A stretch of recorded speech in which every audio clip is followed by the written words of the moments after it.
धीर्धैनं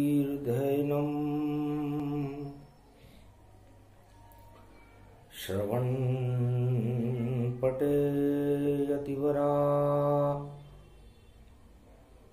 महावाक्य जनार्दन सच्चिदानन्दत्वं शरणं ब्रजेश यादवेन्द्रं दयादाता पुण्डरीक्षाक्षीरसागरशयनं कमलनयनं नमस्तुते नमामि श्रीहरि। धैर्य से जिसको धारण किया जाता है, कर्णपटुओं से जिनका पान किया जाता है, ऐसे सच्चिदानंद भगवान श्री यादवेंद्र सरकार को मैं नित्य ही चिंतन करता हूँ, नमन करता हूँ। जिनको नमन करने से मंगलादि मंगल तो हो ही जाते हैं, साथ ही में बहुत बड़ा बल मिलता है मनुष्यों। रविवार धृति गति मति जाना, कलयुग मास पोस में माना, मल का मास अमावस जानो, अंधियारा इस जग को मानो,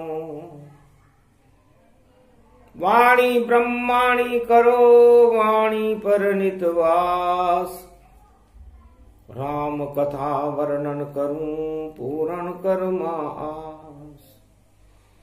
श्याम रंग क्यों बने आप श्री कृष्ण, श्याम रंग पाया है,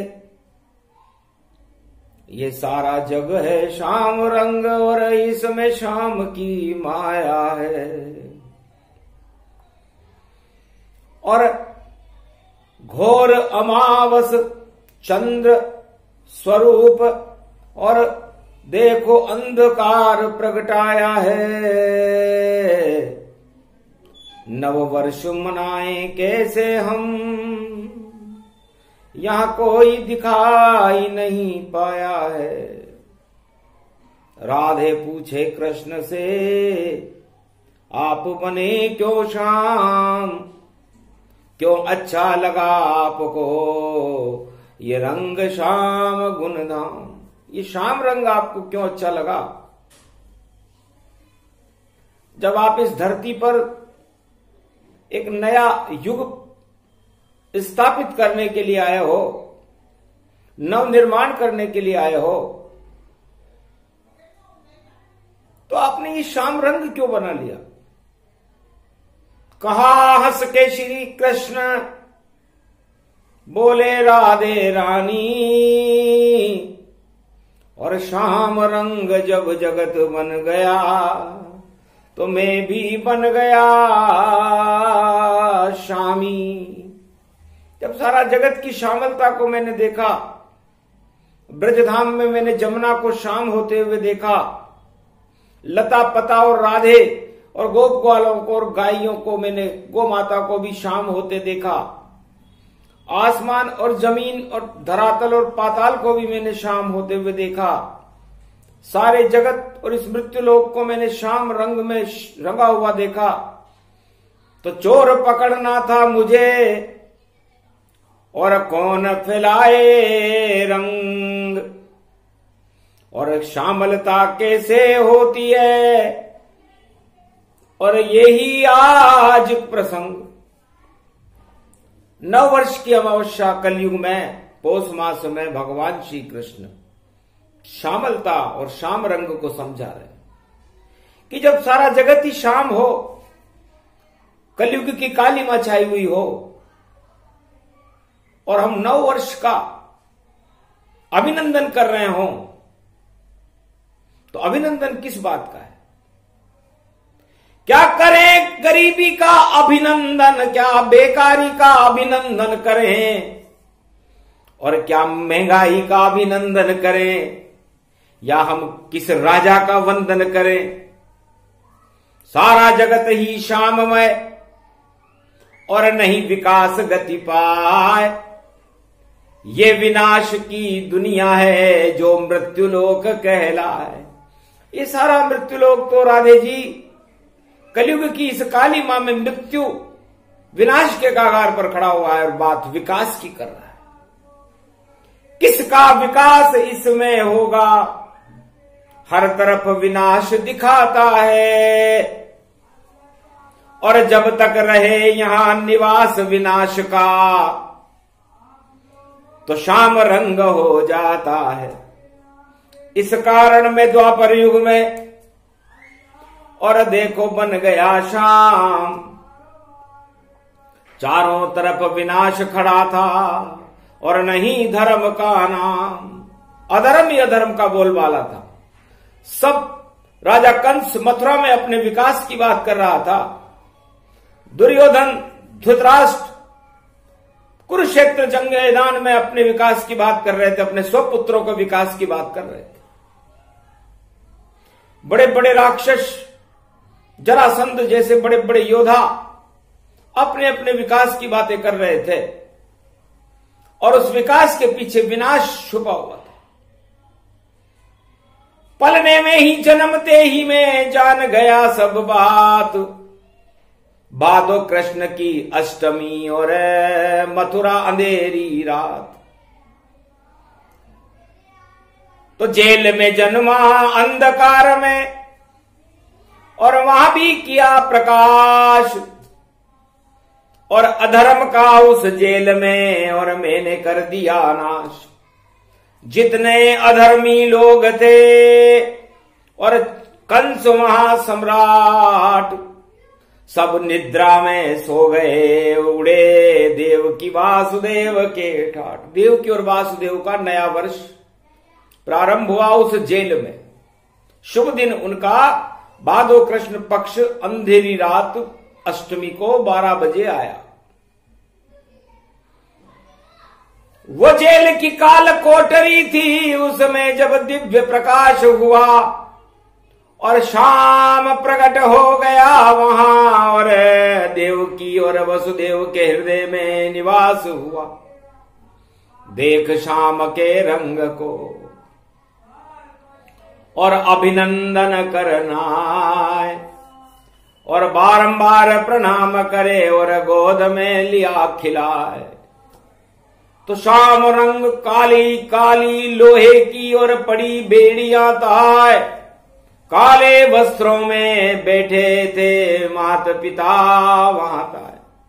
उस कंस की काल कोठरी में मथुरा में, उस काली कोठरी में जब मैंने जन्म लिया तो वही प्रतिज्ञा हाथ उठाकर और मैंने करी तमाम, और जितने अंधियारे इस जगत में उनका कर दूंगा काम तमाम। अंधियारा अब होगा ही नहीं और नहीं विनाश हो पावेगा। जब कृष्ण प्रकट हो गया ब्रज में तो ये प्रकाश फैलावेगा। तो ऐसे भादो मास में जन्म गए श्री कृष्ण और शाम रंग उनका चढ़ा तो भारत में मन गया जश्न। मैंने कभी भारत में यह घोषणा नहीं की कि मैं ये कर दूंगा, वो कर दूंगा, उसका विकास कर दूंगा, उसको यूं कर दूंगा, क्योंकि ये छोटे लोगों की बातचीत होती है।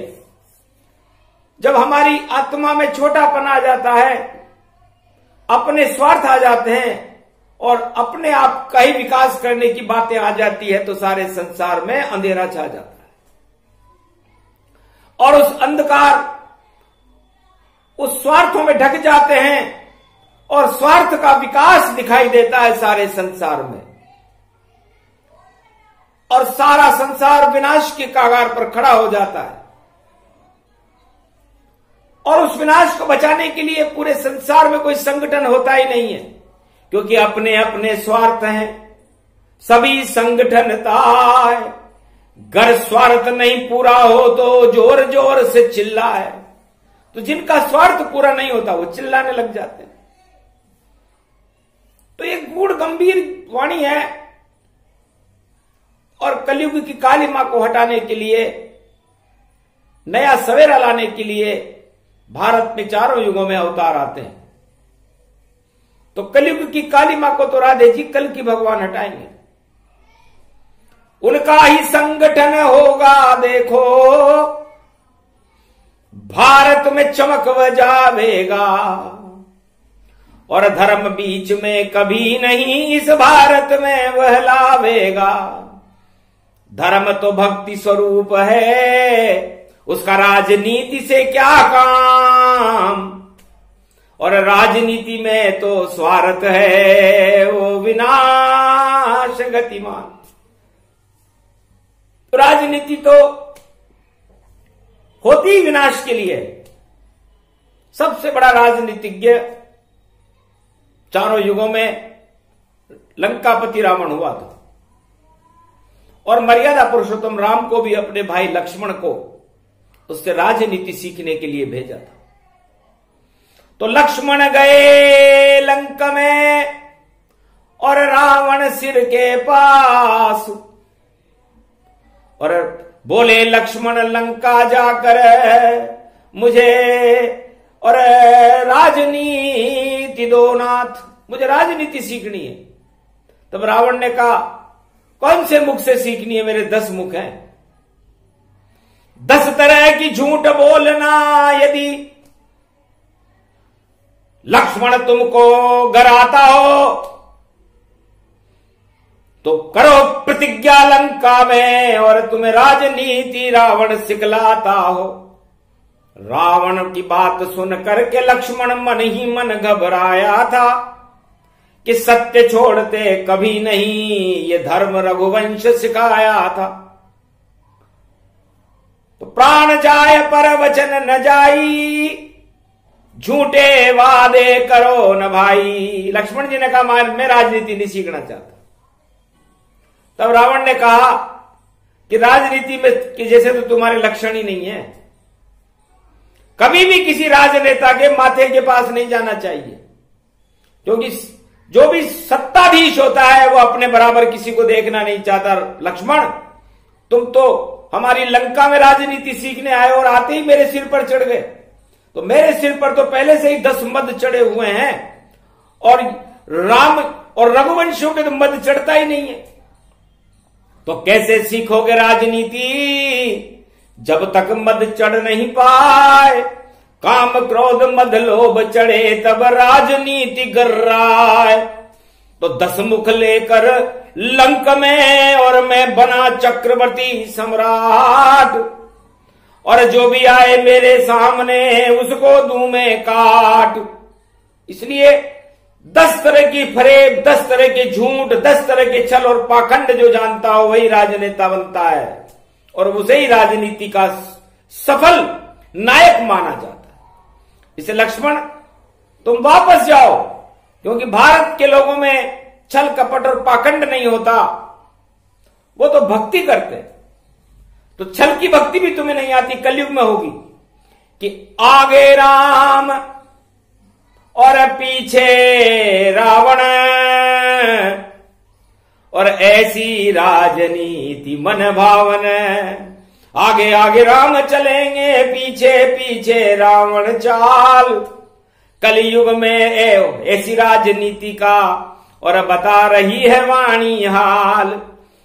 घबरा कर श्री लक्ष्मण देखो वापस सागर तटवाए, और कहा राम से नहीं सीखनी झूठ फरेब रावण सिखलाए। तब कहा कहां पर गए थे और क्या पूछा था प्रश्न, और कैसे सीखी राजनीति जो तुम्हारा मना गया है भ्रम। तब कहा महाराज भैया राम, मैं रावण के माथे के पास चला गया था, वो लेटा हुआ था। तो उसने कहा कि तुम राजनीति के योग्य ही नहीं हो, क्योंकि भारत तो धर्म प्रधान देश है, उसको राजनीति से चलाया ही नहीं जा सकता।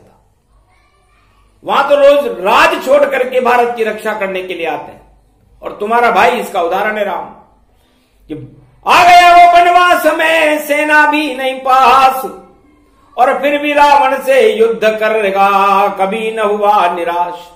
तो ईश्वर शक्ति और गुरु वशिष्ठ के ऊपर और अपने पिता की आज्ञा के भरोसे इतना आत्मबल है उसके अंदर, इसलिए हो सकता है कि हम राजनीतिज्ञ उससे हार जाएं, क्योंकि राम राम करने से राम नहीं मिलते, सत्ता नहीं मिलती, राम राम करने से मुक्ति मिलती है, आत्मबल बढ़ता है। तो राम के आत्मबल को सीखो। एक ही युवराज है अवध का, जो सागर तट पर यहां आया है, और वस्त्र भी नहीं है पास जिसके, और धनुष बाण वलाया है। हंसने लगे तब राम जी, और वापस लंका में जाओ, चरणों के पास जाना रावण के, और राजनीति सीख के आओ। तब वापस गए लक्ष्मण जी लंका में, रावण चरण के पास। अति प्रसन्न रावण हुआ, हो गया दिव्य प्रकाश। कहा लक्ष्मण तुम धन्य हो, ये राजनीति मैंने मेरे लड़के मेघनाथ को भी नहीं सिखाई, 1.25 लाख नाती को नहीं सिखाई, मेरे भाई कुंभकर्ण को, वही रावण को, या किसी भी राष्ट्राध्यक्ष को नहीं सिखाई। लेकिन राम जी धन्य है जिन्होंने रावण के चरणों के पास अपने भाई को भेजा। शेषनाग हो लक्ष्मण तुम, विष्णु उस पर सैया करते, और मेरे चरणों में देखो तुम राजनीति के पीछे फिरते। धन्य धन्य ये राम जी, और धन्य लक्ष्मण सा भाई। अरे छोड़ो इस राजनीति को, ये तो लंका में मैंने डुबाई। इस राजनीति को अब मैं भारत में नहीं फैलाना चाहता,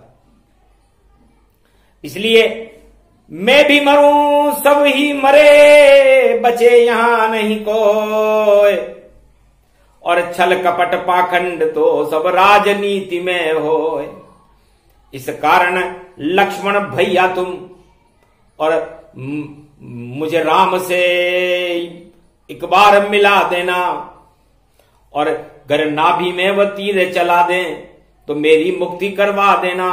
क्या रखा है राजनीति में, झूठ का है बोला बाल, इस कारण आ जाता है, और देखो प्रजा का काल। यदि मैं आपके भाई राम की अर्धांगिनी को यहां पर अपहरण करके नहीं लाता, तो राजनीति अपहरण से शुरू होती है। अब अपहरण किसी भी तरह कर लिया जाता है, प्रजा से झूठ बोलकर हम राजा बन जाएं, या किसी भी तरह से उनके धन का, स्त्री का, या हमारी सबसे प्रिय वस्तुओं का हम अपहरण कर ले, या उस देश का ही अपहरण कर ले और उसके सारे माल को खा जाएं। ये राजनीति है, और रघुवंशी ऐसा करते नहीं है।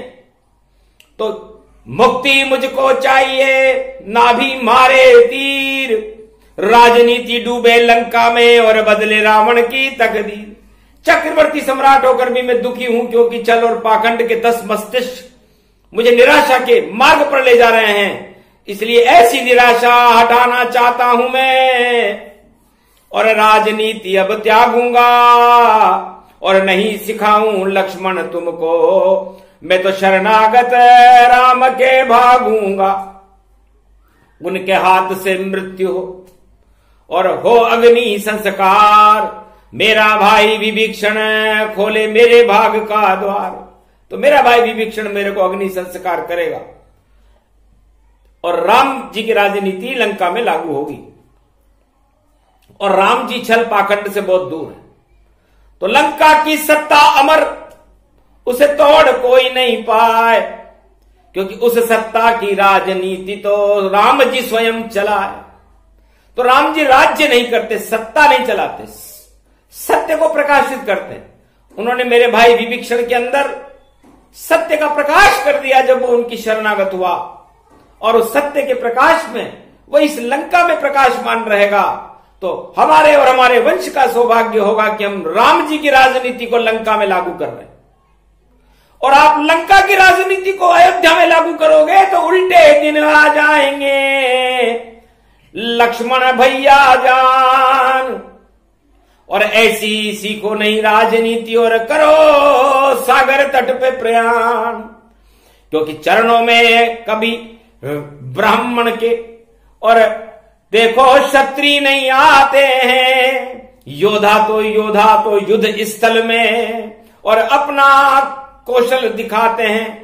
तुम योद्धावध के और योद्धा हैं श्री राम। मत सीखो तुम राजनीति को वरना बिगड़ जाएगा नाम। तो सबसे खोटी राजनीति उसमें राम नहीं होए। जो राम नाम पे राजनीति वो लंका जैसी होए। तो राम नाम पे कोई राजनीति करे तो लंका जैसी रावण जैसी होती है। ये रावण का संबोधन सुनकर के लक्ष्मण जी बड़े प्रसन्न हुए। नए साल में रविवार का दिन था, मलमास चल रहा था। सारे मल हट गए, छोड़ दिए उसी लंक के माय। वापस आ गए सागर तट पर और मन ही मन मुस्कुराए। राम जी ने कहा मुस्कुरा क्यों रहे हो? कि भैया मना कर दिया रावण ने कि मैं दल बदल नहीं करा सकता और वरना मैं चाहता तो तुम्हें लंका का चक्रवर्ती सम्राट कहीं किसी भी लोक का बना देता। इतनी ताकत मेरे में, लेकिन उससे अयोध्या में तुम्हारे प्रति विद्रोह पैदा हो जाता। क्योंकि राम नाम जो भी जपे कभी न टूटे तार। टूटे फूटे पत्थर भी और सागर तेरे जाए। राम नाम से तो पत्थर भी तैर जाते हैं। तो राम को जपने वाले और राम को मानने वाले कभी तोड़ फोड़ नहीं करते, चाहे सत्ता चली जाए। पर उनका सत्य को कोई हटा नहीं सकता। इसलिए तुम सत्य के सत्यवादी लक्ष्मण हो, सत्यवादी राम है। इसलिए तुम सत्य के साथ रहो और हमारी लंका तो मृत्यु तुल्य है। ये राजनीति बेकार है जिसको मैंने इस सारे त्रिलोक में मेरे बराबर राजनीतिज्ञ कोई है नहीं। मैं चाहूं तो अवध को पल भर में चक्री जैसे घुमा सकता। पर राम मर्यादा पुरुषोत्तम की शक्ति बड़ी, उसको नहीं मैं कभी हरा सकता। तो हार गया रावण। और देखो बड़ी सरकार, अरे राम और लक्ष्मण की लंका में अब होगी जय जयकार। इसलिए तुम राजनीतिज्ञ नहीं हो, इसी का मुझे गर्व है। और तुम्हारी जय जयकार लंका में होगी और हमारी हार होगी। इसलिए राम नाम की सत्ता कभी और लूट सके तो लूट, अंतकाल पछताएगा प्राण जाएंगे छूट। इसलिए जो राम को मानते हैं वो सत्ता के पीछे नहीं जाते, सत्य के पीछे राम को लूटने के लिए जाते। और राम और पूरी लंका को लूट लिया। ये थी भारत की राजनीति, अयोध्या की राजनीति, जो सत्ता के लिए नहीं थी, सत्य के लिए थी। आखिर सत्य का प्रकाश हुआ और कलयुग में भी ऐसा ही होगा। कल के अवतार अपना एक संगठन बनाएंगे और उस संगठन में इतनी शक्ति होगी कि वो उनका कोई भी सदस्य जैसे गोप ग्वाल और जैसे कोल किरात बनवासी थे, कहीं सत्ता में गए नहीं और वह तो दिव्य प्रकाशी थे। तो कल की अवतार का संगठन और कभी न सत्ता पाए और ऐसी शक्ति भारत भरे कि सब समस्या ही हट जाए। ऐसा विकास हो रे भारत का और सारे भारत हो धनवान और सारे भारत का कर देंगे सदी 21वीं में कल्याण। और नया सवेरा होगा भारत और कीचड़ काचड़ सब ये जान, जितना कीचड़ राजनीति में और सबको सोखे कल की भगवान। और ऐसी सुगंध फैले भारत में और घर घर में होगा राम का नाम। राम जपे सब कृष्ण जपे और जपे सभी भारत भगवान। ये तो देश भगवान का जानो, तब आएगा नव निर्माण। तभी मने नव वर्ष भारत का और तब होगा ये सत्य जहान। तो जब सत्य ही नहीं है तो वो सत्ता किस काम की जिसमें सत्य ना हो, और वह सत्य किस काम का जो अपना ही विकास करता हो। इसलिए झूठ है सब झूठ है वाणी झूठ चबेना, झूठ ही लेना झूठ ही देना, झूठ ही कहना, वही सब सत्ता वही सब लेना, ऐसा कलयुग में ये कहना। और देखो कीचड़ में ही बहना, देखो कीचड़ में ही रहना, कीचड़ में सब जगत में। और देखो रोग रोग कत पावे, सारी शक्ति नष्ट हो जावे। भोग योग और रोग तो फैल गई रे भरमार, और कोई बचा नहीं सके जगत को। मिथ्या जगत संसार, जगत मिथ्या ईश्वर सत्य। इसलिए संसार वासियों, ये जगत मिथ्या है और आप मिथ्या घोषणाएं क्यों करते हो? अपनी आत्मा का विकास तो आप कर नहीं सके, इस सारे विश्व का विकास कैसे कर पाओगे? यदि कोई उत्तर हो इसका तो आना कल्कि भगवान के पास। कल्कि भगवान के पास एक व्यक्ति आया, बहुत भ्रष्टाचार किया था उसने। उससे पूछा कल्कि भगवान ने कि तुम बहुत बड़े चक्रवर्ती सम्राट हो और तुमने बहुत अनाचार किए हैं, तुम्हें क्या दंड मिलना चाहिए? चरणों में वह गिर गया, अज्ञानता ने सब करवाया। महाराज जो भी किया मैंने वह सब आपकी ही माया।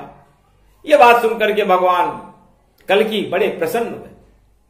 तो जा तुझको काला करूं या काना करूं मैं जाए, तू ही बतला दे और यही न्याय है भाई।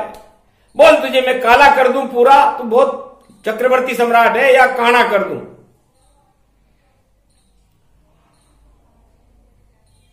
महाराज कर्म मैंने सारे और काले ही किए,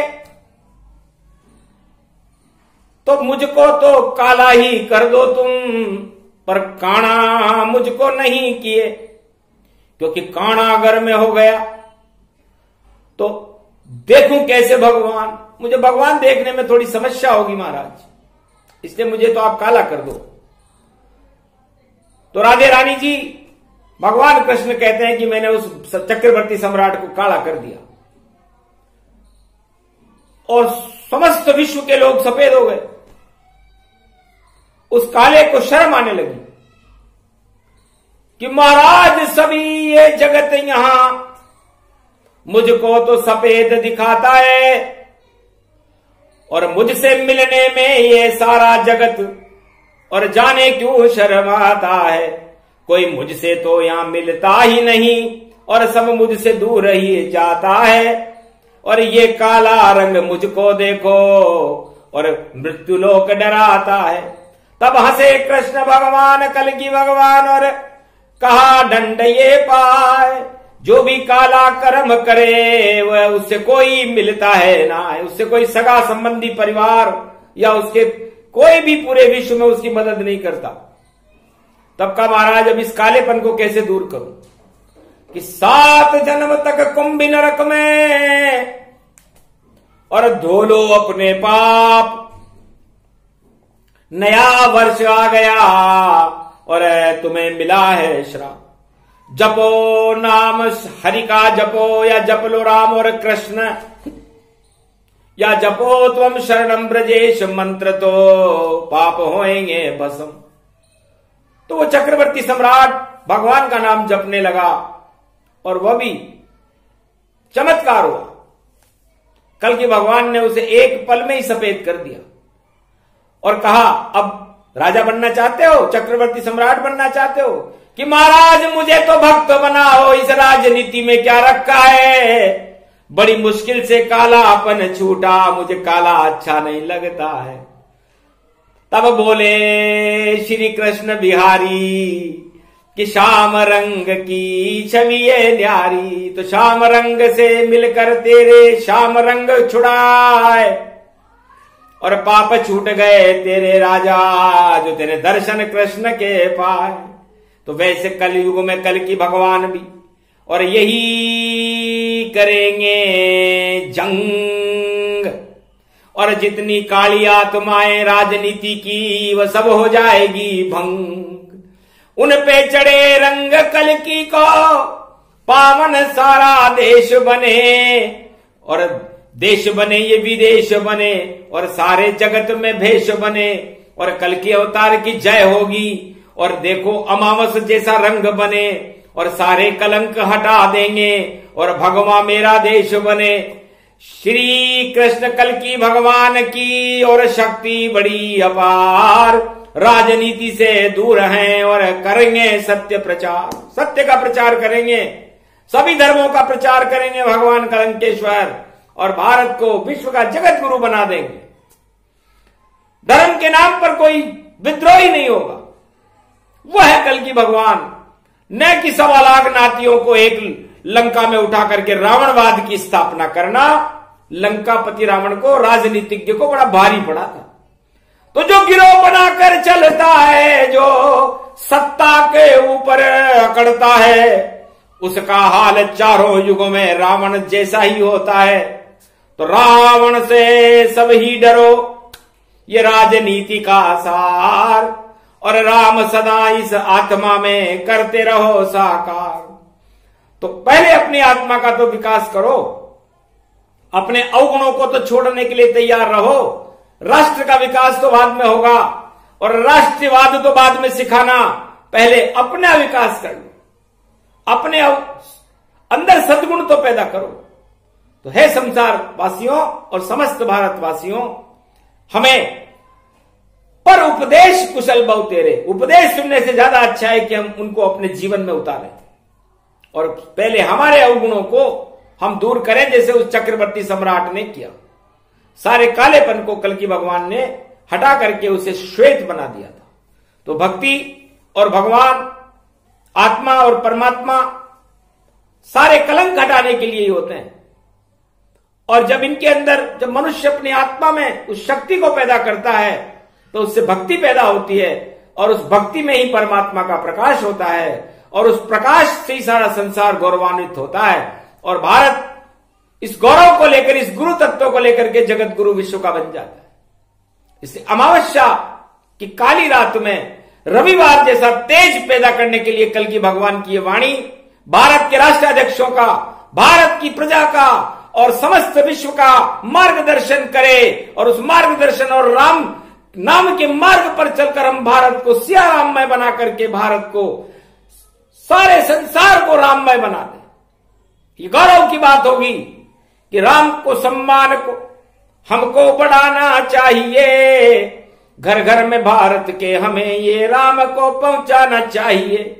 ये राम नाम का प्रचार हमें गौरव से गाना चाहिए, और भारत को ही फिर से राम नाम ही बनाना चाहिए। तो राम बड़ी सरकार है, रावण छोटी सरकार। राजनीति तो रावणमय है, और राम है सत्य प्रकाश। ये प्रसंग जो भी सुने उसके पाप हट जाए, और जितनी मन मलिनता हो सब कलंक हट जाए, और प्रकाश हो दिव्य और आत्मा प्रबल दिखाए। नए वर्ष की ये शुभकामना राम सत्य हो जाए। बोलो जय श्री राम, जय भारत माता, जय श्री कृष्ण।